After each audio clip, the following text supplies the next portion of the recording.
What's up everyone? Welcome back again to my YouTube channel. Ngayon pag-usapan natin na paano magkaroon ng investor at makakatulong ba talaga sila sa ating pagninegosyo o kaya naman sa ating business. Bago tayo magsimula sa ating negosyo, kung hindi ka pa nakasubscribe sa ating YouTube channel, please subscribe, click the notification bell para updated po kayo sa aking mga bagong upload na vlog about business. At the same time, ma-reach po natin 100k subscriber bago matapos tong taon na to. At salamat po sa mga susuporta nun. Ngayon, balik tayo sa ating topic. Mahalaga ba ang investor? Yes, mahalaga ang investor. Pero may perfect timing yan. Kung hindi mo pa time, hindi mo pa time. Kung hindi ka pa hinog, hindi ka pa hinog. May time lang na ipoprovoke ka para bumagsak ka. Yes, makakatulong yung investor. Pero, sa panahon na kailangan mong mag-expand at profitable na yung business mo. At may tamang pagkuha ng pera. Kasi sa experience ko, mali yung may fix na monthly interest. Kasi hindi mo naman alam yung business kung tataas or bababa yung sales. Kaya mas maganda, advice ko sa inyo na magpa-corporation kayo. Para pag kukuha sila ng shares, it depends on the sales. Okay? It depends on the kikitain. Kasi ito, isipin nyo lang mabuti.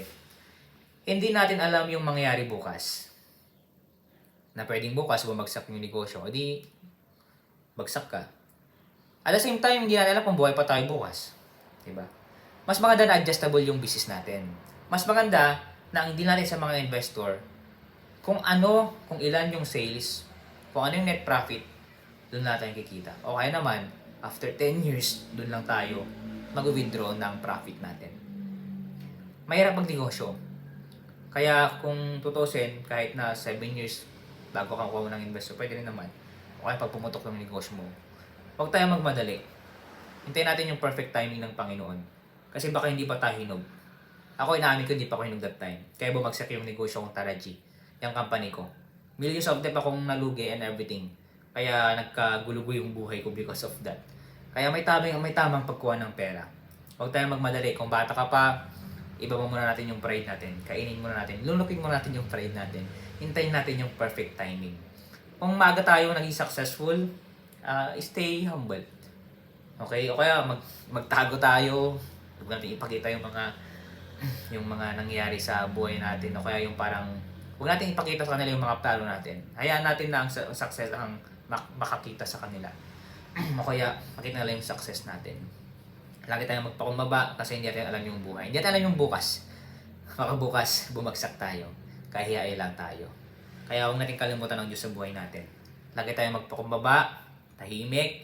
Okay? Kasi the more na nagpapakumbaba tayo, the more tayong tinataas ng Panginoon. Hindi yung habol natin. Ang goal lang kasi natin, maging maingat. At huwag tayong maging masama sa sanlibutan. At maging leading by example tayo. Bago tayo magtapos sa ating vlog, may tayong ginawang libro para sa inyo. Negosyo Reality para sa mga gusto magsimula ng negosyo, sa mga negosyo na, at sa mga bago pa lang, o kaya naman sa mga may problema sa negosyo. Baka dito yung sagot.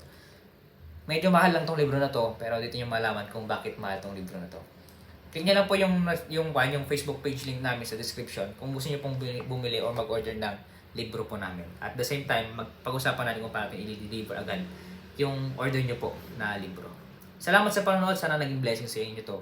Don't forget to share your friends this video. Baka need din nila.